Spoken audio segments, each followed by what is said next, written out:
UCC को लागू करने के लिए यूनिफॉर्म सिविल कोड यानी समान नागरिक संहिता लागू हो भी जाती है।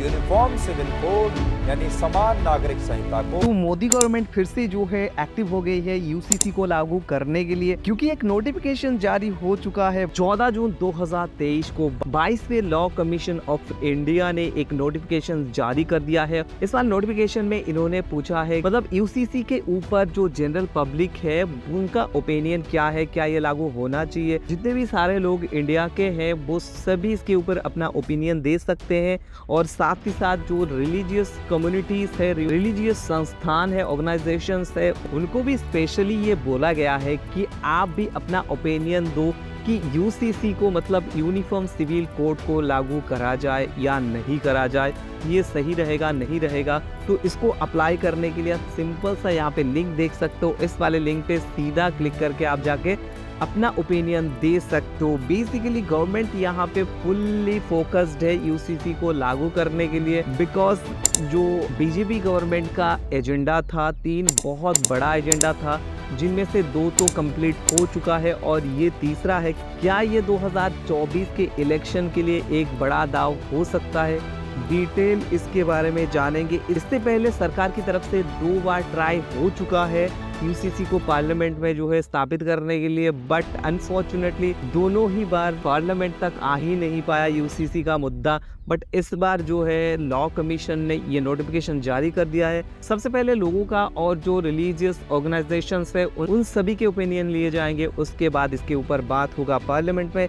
फिर जो है हो सकता है आने वाले दिनों में बहुत ही जल्दी नियम में परिवर्तन हो जाए और ये लागू भी हो जाए। ठीक है, तो यहाँ पे हम जो है कुछ भी अपनी तरफ से नहीं बोलेंगे, जो भी न्यूज में है, मीडिया में है, उन सभी के ऊपर हम दृष्टि डालेंगे खाली, और आप ही फाइनली जो है इसका डिसाइड कर लेना कि ये लागू होने के बाद सही है या गलत है। तो चलो इसके ऊपर पूरा डिटेल में आलोचना करते हैं। तो सबसे पहले हम जानेंगे यूसीसी क्या है। इसको हम कुछ जो है एग्जाम्पल के बेसिस पे समझेंगे, क्योंकि ऐसे ही मैं बता दूंगा तो आपको हो सकता है कि समझ ना आए, तो इसके लिए प्रॉपर एग्जाम्पल की जरूरत है जो कि मैं आपको दूंगा। और साथ ही साथ हम बताएंगे कि कॉन्स्टिट्यूशन ऑफ इंडिया यूसीसी के बारे में क्या कहता है, और फाइनली जो है न्यूज और मीडिया को स्टडी करने के बाद हम देखेंगे लागू होने के बाद सही रहेगा, मतलब लागू होना सही रहेगा या गलत है। किसी भी ओपोज के बारे में बात नहीं करूंगा, सिंपल सा मैं अपना ओपिनियन दूंगा। तो चलो डिटेल में पूरा जानते हैं क्या है यूसीसी। देखो कुछ एग्जाम्पल से हम समझते हैं। सबसे पहले देखो, अगर कोई मर्डर कर रहा है तो उसके लिए धारा 302 के तहत उसे फांसी भी हो सकती है या फिर उम्र कैद हो सकती है। मतलब ये जो सजा है ये सबके लिए सेम है, चाहे वो हिंदू हो, सिख हो, मुस्लिम हो, ईसाई हो, ना कोई जात, ना कोई पात, ना कोई धर्म, रिलीजन, कुछ भी नहीं, सबके लिए जो है लॉ सेम है। तो इसके लिए क्रिमिनल सिविल कोड तो पहले से ही है, जो अगर इस टाइप का कोई हरकत करता है तो उसके लिए सबके लिए सेम रूल है। बट समझ लो हम शादी के बारे में बात करेंगे, जमीन जायदाद या फिर प्रॉपर्टीज के बारे में बात करेंगे, या फिर हम बात करेंगे तलाक के बारे में कि तलाक देना। तो देखो ये जो है हर एक रिलीजन में अलग अलग टाइप के हैं। मतलब हिंदू कल्चर में कुछ है, मुस्लिम कल्चर में कुछ अलग है, सिख में कुछ है, जैन, पारसी, बौद्ध, सब में अलग अलग टाइप के हैं। तो ये जो रूल हर एक रिलीजन में अलग अलग टाइप के हैं, इसको एक करना चाहते हैं। हर एक रिलीजन के लिए, हर एक कम्युनिटी के लिए रूल एक ही होगा। अगर शादी होगा तो एक ही रूल में शादी होगा, अगर तलाक होगा मतलब डाइवोर्स होगा तो एक ही रूल में होगा। जो मुस्लिम के लिए है वही हिंदू के लिए है, वही सिख के लिए है, वही जैन, बौद्ध, सबके लिए सेम है। सेम प्रॉपर्टीज डिस्ट्रीब्यूशन जो है, समझ लो कि आपके 4-5 भाई बहन है और माँ बाप जो है उनके संपत्ति को अलग अलग बांट के देना चाहते हैं, सभी में बांट देना चाहते हैं। तो उसका रूल जो है अलग अलग धर्म में, अलग अलग रिलीजन में, अलग अलग कम्युनिटी में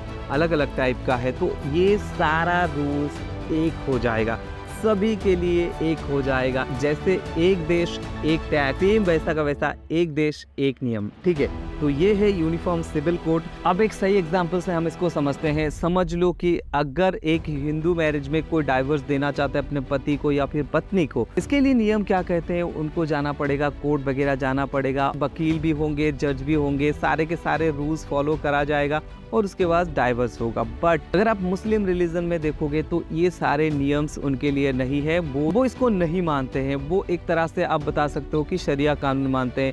सेम का सेम जो है अलग धर्म में कुछ अलग टाइप का होगा। एक और एग्जाम्पल जैसे कि समझ लो कि कोई भी 4 भाई बहन है, उनके घर में 2 बहन और 2 भाई। अब 2 बहनें, दोनों ही बहनें शादी करके घर से चली गई। पापा के जितने भी प्रॉपर्टी से जब वो डिवाइड होगा, प्रॉपर्टीज को डिवाइड करेंगे पापा, तो दोनों भाइयों में बांट के देंगे, ना कि बहनों में। उनको पता है कि उनकी बेटियां है, वो दोनों को मतलब वो देंगे नहीं और वो लेने भी नहीं आएंगे। बट अगर एक प्रॉपर लॉ होगा तो चारों में इक्वली बांट दिया जाएगा सारा का सारा प्रॉपर्टीज, ठीक है। जैसे इंडिया में अगर माँ बाप के बहुत सारे प्रॉपर्टीज थे और माँ बाप बूढ़े हो जाते हैं तो भी वैसे लोग उनको सही से देख रेख नहीं करते, तो वो मर जाने के बाद उनके प्रॉपर्टीज का भी हाल क्या होगा।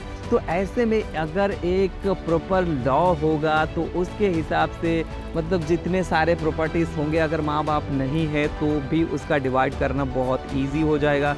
तो इसके लिए जो है यूसीसी की बहुत ही ज़रूरत है, ऐसा अभी के सरकार बोल रहे हैं और ये कहीं ना कहीं जो है ठीक भी लगता है। तो इस तरह के और कई एग्जांपल्स है जो हम दे सकते हैं इसके लिए। तो आई होप कि आपको इतने में ही समझ आ गया होगा कि यूसीसी क्या है और ये किसके लिए है, किस नियम को जो है एक करने के लिए है ना गाइस। तो यूसीसी क्या है आपको पता चल गया। अब भी चलो हम जो है जानते हैं यूसीसी के बारे में। हमारे कॉन्स्टिट्यूशन में मतलब संविधान में क्या लिखा गया है। अब देखो संविधान में इसका प्रावधान आर्टिकल 44 में मतलब धारा 44 में इसको मेंशन करा गया है। The state shall endeavour to secure for the citizens a uniform civil code throughout the territory of India. सबके लिए एक रूल हो, इंडिया के हर एक टेरिटरी, हर एक स्टेट के लिए रूल एक हो, ये सारा कुछ कहता है आर्टिकल 44। अब देखो गोवा के बारे में किसे नहीं पता, गोवा एक छोटा सा स्टेट ऑफ इंडिया है, बट गोवा में जो है आप बहुत सारे चीजें लीगल है जो कि हमारे यहाँ पे नहीं है। बट गोवा में आपको पता है 1870 में जब वहाँ पे पोर्टुगीज थे, वहाँ पे सिविल कोड लागू कर दिया गया था और उस वाले सिविल कोड लॉ को अभी भी लोग फॉलो कर रहे हैं गोवा के लोग। तो मतलब इंडिया में एक ही ऐसा कंट्री है जहाँ पे यूनिफॉर्म सिविल कोड लागू है। ईयर 1870 से अभी तक ये चला आ रहा है। अगर गोवा में ये सब चल सकता है और अच्छे से चल रहा है तो हमारे इंडिया में भी चल सकता है। चलिए थोड़ा सा डिस्कस कर लेते हैं कि यूसीसी लागू करना गलत या सही। अगर ये लागू हो जाता है तो सही है या गलत है। देखो यूसीसी को बीजेपी गवर्नमेंट में 2 बार जो है ट्राई कर चुका है पार्लियामेंट में इसके ऊपर डिस्कस करने के लिए। नवंबर 2019 को एक बार ट्राई करा गया बीजेपी की ओर से, मार्च 2020 को फिर से और एक बार कोशिश की गई, बट बोथ द टाइम इसको पार्लियामेंट में डिस्कस ही नहीं करा गया और भेज दिया गया। फिर से जो है इंडियन गवर्नमेंट ने ये कोशिश की है कि यूसीसी को इंडिया में लागू करा जाए और उसके लिए जो है इस बार 22nd law commission of India ने किया है नोटिफिकेशन जारी। हो सकता है कि इस बार जो पिछली बार जो यूसीसी के ऊपर बहुत घमासान युद्ध टाइप का हुआ था, बहुत पॉलिटिक्स हुआ था, तो अभी मैं सोच रहा हूँ कि इस बार उससे भी कई गुना ज्यादा पॉलिटिक्स होगा, क्योंकि इस बार जो है गवर्नमेंट ऑफ इंडिया की तरफ से नहीं, सीधा लॉ कमीशन ऑफ इंडिया की तरफ से इसको अराइज करा गया है। तो भाई पॉलिटिक्स होना तो बनता है भाई, देखते हैं आगे क्या होता है। आपको और एक एग्जांपल देके मैं यहाँ पे दिखाता हूँ कि समझ लो एक बंदा जाके सीधा कोर्ट में जाके तलाक देता है, दूसरा बंदा अपने हिसाब से, अपने रिलीजन के हिसाब से तलाक देता है। जो बंदा कोर्ट में जाके तलाक दे रहा है वहाँ पे दोनों ही साइड से कंफर्टेबली जो है पूरा जांच वगैरह होता है और दोनों साइड से सैटिस्फाइड होने के बाद यहाँ पे तलाक होता है। बट अगर आप जो है एक शरिया के हिसाब से तलाक दोगे तो हो सकता है यहाँ पे लेडीज या फिर जेंट्स दोनों पार्टी में से कोई एक नाखुश रहेगा, एंड डेफिनेटली नाखुश रहेगा। बट जब आप कोर्ट में जाके ये कराते हो तो पर्पस जो है म्यूचुअल होता है। तो म्यूचुअल अगर आप करोगे तो उस हिसाब से अच्छा है, ना कि आप अगर कोई किसी को दुखी करके उसको भेज दे रहे हो। तो उस हिसाब से देखा जाए तो अगर दोनों के लिए ये सेम लॉ होंगे तो दोनों ही जो है एक लॉ को फॉलो करेंगे और कोई भी दुखी नहीं होगा। आई थिंक सभी जो है म्यूचुअल में कर पाएंगे। अगर हम दूसरा एग्जांपल दें तो बात करें शादी की, तो हिंदूज के लिए एक ही शादी लीगल है, उसके बाद अगर वो शादी करता है तो वो इलीगल हो जाएगा।